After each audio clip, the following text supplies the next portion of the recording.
Mga kaibigan ng Hezbollah ay nananawagan daw mga tol ng ceasefire o tigil putukan mga tol, at ayon sa Amerika ang panawagan daw na to ng Hezbollah ay palatandaan at nagpapakita ng kanilang paghina mga kapatid, no? Yung hindi na nila kinakaya kumbaga yung sunod-sunod na ginagawang pag-atake ng Israel mga tol. Ayon nga rito sa report mga tol, ayon sa US, ang panawagan ng Hezbollah para sa ceasefire ay nagpapakita ng kanilang pagdepensa at pagkawala ng bentahe laban sa Israel mga tol, no?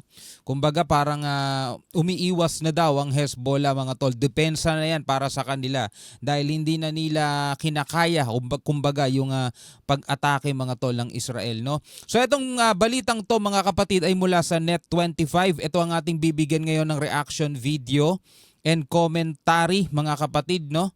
At susundan din natin to mamaya ng isang mahalaga pang usapin tungkol naman dito sa Indo-Pacific region o sa Asia mga tol, no? Pero bago natin to simulan, huwag mong kalimutan mag-subscribe.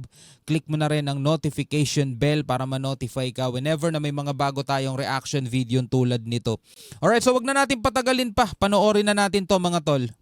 Nanawagan ng ceasefire ang Hezbollah at ayon sa US State Department, ito ay senyales na nasa depensiba na ang militanteng grupo. Emmy Kapilitaroha po para sa balita. Ibig sabihin wala na sila sa opensiba, no? Hindi na sila wala na sila dun sa ano na yon. Dume-defense na sila mga tol. Sinabi ni State Department spokesperson Matthew Miller noong Martes na ang panawagan ng Hezbollah na magkaroon ng tigil putukan ay hudyat na humihina na ang pwersa nito at nawawala na ng bentahe laban sa Israel. Grabe naman din kasi ginawa ng Israel mga tol, no? Talagang binakbaka nila at sunod-sunod yung pagpapakawala nila ng mga airstrike, no? Tapos kapag gaganti naman ng Hezbollah mga tol, nai-intercept naman ng Iron Dome ng Israel. Do may mga nakakapasok mga tol, pero hindi siya yung talagang totally katulad ng nangyayari ngayon halimbawa sa Beirut, 'di ba? Sa Lebanon, 'di ba? Nanawagan pa nga si Netanyahu, 'di ba? May pahayag siya, sabi niya ganoon doon sa mga Lebanese, free your country from Hezbollah, para daw mabawi ng mga Lebanese yung kanilang bansa at mabawi nila ang kapayapaan mga tol, no? At ang successor ngayon ng Hezbollah mga tol, ayon sa mga bali-balita ay nasawi na rin daw, no? Yung papalit pa sana ulit sa leader ay nasawi na rin, naunahan na. Naku po.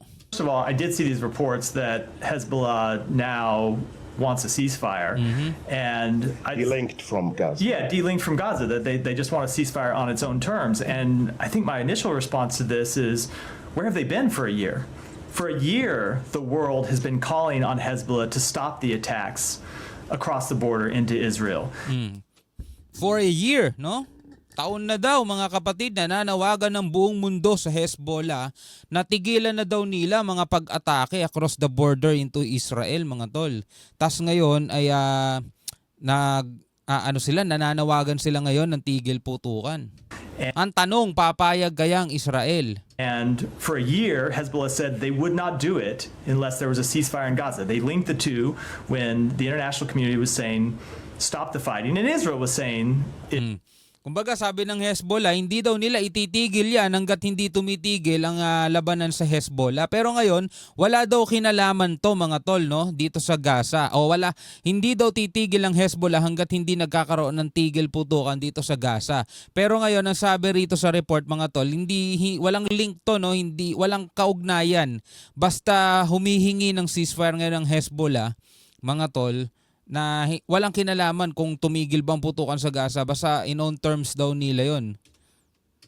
When the international community was saying, stop the fighting, and Israel was saying, if Hezbollah stopped attacks across the border, Israel would stop its attacks in response against Hezbollah. So for a year, you had the world calling for this ceasefire. You had Hezbollah refusing to agree to one. And now that Hezbollah is on the back foot and is getting battered, suddenly they've changed their tune and want a ceasefire. I think it's not surprising given the situation they find themselves in. Ngunit sa isang Kasi kita mo naman sunod-sunod no?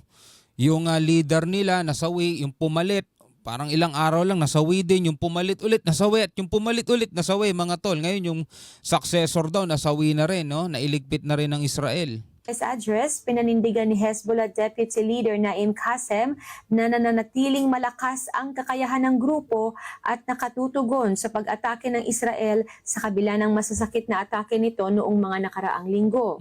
Sinabi rin ni Qassem na sinusuportahan nito ang nais ni Speaker of Parliament Nabi Berri na isang kaalyado ng Hezbollah na isulong ang ceasefire. Samantala, tiniyak So ang sabi ay nananatili pa rin daw malakas ang Hezbollah. Kumbaga sinusuportahan lang daw yung panawagan kaya ngayon sila humihingi ng ceasefire. ni Miller na nakikipag-usap ang US sa iba't ibang mga manlalaro sa political spectrum ng Lebanon sa panahong may posibilidad na magkaroon ng bagong presidente ang bansa. So we are having conversations with a number of different players inside Lebanon, and not only are we having conversations with them, our allies and partners from inside the region and from outside the region are having those conversations, and oftentimes we have sort of intermediaries to talk to individuals inside Lebanon. Those are ongoing. I don't think it's productive for me to read them out publicly. Binuhay ng opensiba ng Israel laban sa Hezbollah sa Lebanon ang balak ng ilang nangungunang Lebanese politicians na punan ang 2 taong kawalan ng presidente nito. Ito ay upang gisingin ang paralisadong estado sa gitna ng lumalalang kaguluhan sa rehiyon. Emi Capilita Roja para sa Mata ng Agila International. Grabe, no? Sana nga kung matutuloy yung ceasefire na yun, mga tol. Matigil na talaga, buo, no? Lahat. No, matigil na mga tol. Kasi wala naman talagang maidudulot di ba? Pero kung tuloy-tuloy ang pag-atake na magkabilang panig mga tol, wala talagang ceasefire diyan, no? Walang matitigil putukan mga tol, no? Pero dito sa isang balita mga kapatid, no? Ang China at Taiwan daw mga kapatid o yung conflict ng dalawang bansang 'yan, ang posible daw na maging susunod na gera mga tol, no? Ayon dito sa report, binalaan ni US President Joe Biden ang China na dedepensahan ng Washington ang Taiwan laban sa anumang pag-atake sa gitna ng tumitinding krisis sa Ukraine at Middle East. Diba nangyayari ngayon ng gera sa Middle East mga kapatid? Ganon din sa Ukraine at saka sa Russia mga tol, no? Ngayon, itong China naman ay nagsagawa ng military drill mga tol dito sa Taiwan. At talagang gustong-gusto ng China mga tol na makuha itong Taiwan. Ngayon, ang babala ni US President Joe Biden sa China, dedepensahan ng Washington ng Taiwan. Ibig sabihin, kung aatake kayo, lalaban kami kasama ng Taiwan. So ito ngayon ang pinangangambahan mga tol na posibilidad na maging susunod na labanan pa, no? Bukod sa nangyayari na doon sa Middle East, dito ngayon. At syempre mga tol, damay tayo dyan dahil napakalapit lang ng Pilipinas sa Taiwan. Diba? Napakalapit lang natin dyan. No, panoorin natin tong balitang to mga tol. Ilang pagkakataon ay direktang binalaan ni US President. Isa pa. Sa isang bihirang pagkakataon ay direktang binalaan ni US President Joe Biden ang China na dedepensahan ng Washington ang Taiwan sa alinmang pag-atake ng Beijing dito. Sa panahong ito na nakikipagdigmaan ang Russia sa Ukraine at lalong umiinit pa ang sigalot sa Middle East dahil po yan sa Israel, Hamas, Hezbollah at Houthi, ang isang conflict sa pagitan ng China at Taiwan sa Asia ay isang bagay na hindi kailangan na ng ating mundo. Tama. Subalit, Diba? Sobra na nga yung nangyayari dun sa Ukraine, Russia, Middle East mga tol. Kailangan pa ba natin ng isa pa ulit labanan? bagay na hindi kailangan na ng ating mundo. Subalit, dahil sa patuloy na pagpapadala ng China ng mga military aircraft at vessels sa paligid ng Taiwan, ay hindi maiwasang magtanong ang maraming tao. Naghahanda nga ba para sa isang giyera ang China upang ibalik ang Taiwan sa tamang geopolitical map na pinaniniwalaan ng Beijing na dapat matupad? So sa tingin ba ng Beijing, maibabalik talaga nila ang Taiwan? Di ba? Hindi na basta-basta Taiwan lang ang makakalaban nila rito. Pati Amerika. Sa paano nila mapipilit ang Taiwan? Ang Taiwan willing din lumaban. Di ba? Gera talaga yan, di ba? Na anong pupuntahan? Wala rin eh. So dapat itigil na ng China yung plano nila dahil wala naman din talagang pupuntahan yan eh. Kaso matigas talaga mga mukha nila eh, no? Ang isinagawang Joint Sword 2024A ng China ay gumawa ng ingay sa buong mundo dahil muling ipinakita ng Beijing ang lakas ng kanyang militar. Ayon sa war experts, crucial o lubhang mahalaga at strategic ang Joint Sword 2024A.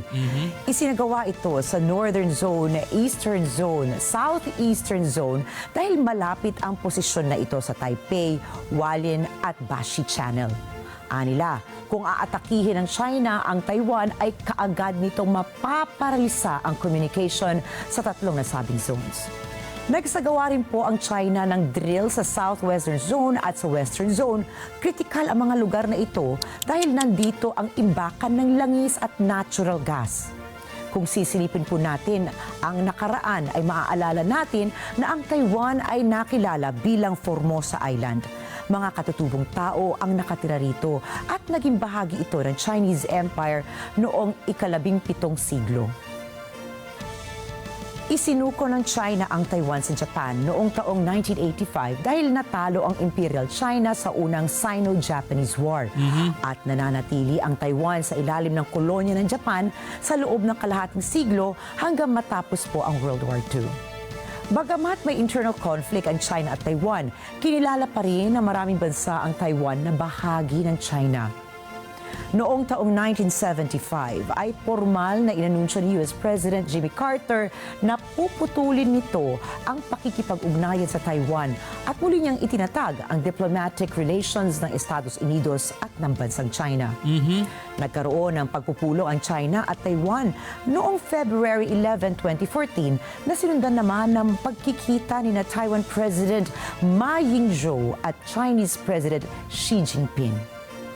Bagamat nagkaroon ng serye ng pagpupulong at dialogo sa pagitan ng Taiwan at ng China, ay hindi maikakaila na nais ng Taiwan na maging independent.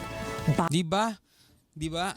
Alam nyo mga tol, napakalaki na ng bansang China. Ilang panahon o ilang taon na rin, napakaraming taon, ilang dekada na ang nakalipas ng katahimikan mga tol mula nung pumutok nga ang World War II, di ba?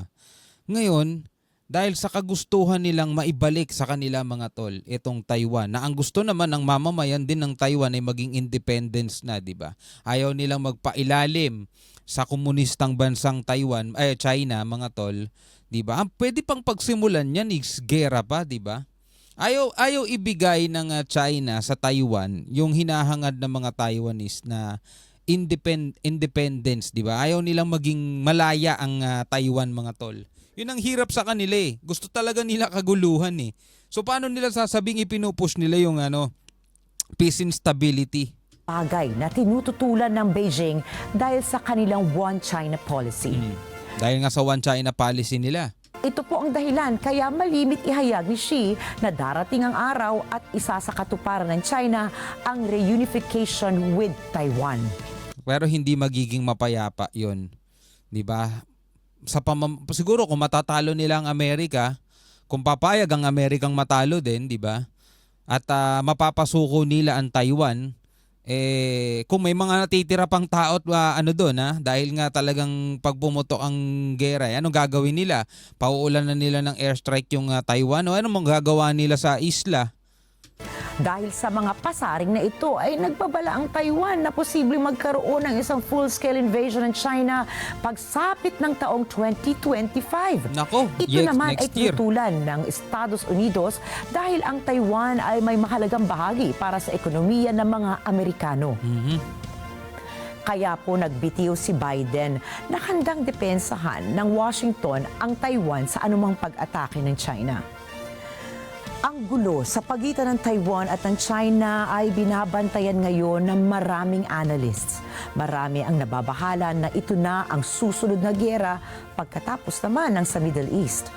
At kung matatapos yung sa Middle East, baka baka magkasabay pa. At kung sakaling matuloy nga ito, wag naman po sana, ay posibleng ito na nga ang sinasabing giyerang magpapatigil sa galaw ng ating mundo. Tama. Eto na yun mga tol, yung gera magpapatigil sa galaw ng ating mundo. Dahil alam mo naman mga tol, alam naman nating lahat na etong South China Sea, 'di ba? Ay daanan 'yan ng mga barko na may dalang kalakal ng buong mundo. So kung magkakaroon ng labanan dyan, dumadaan yan sa Taiwan Strait, dumadaan yan dito sa pagitan ng Taiwan at ng Pilipinas, paano sila makakapasok, paano sila makakadaan kung napakaraming naglalabanan dyan? Imagine nyo mga tol, di ba? Talagang, ay nako. Ikaw bilang isang Pilipino, ano ang masasabi mo rito mga tol? Comment ka na lamang sa ibaba. Hanggang sa muli, ako nga pala si Shobaldi. Peace out.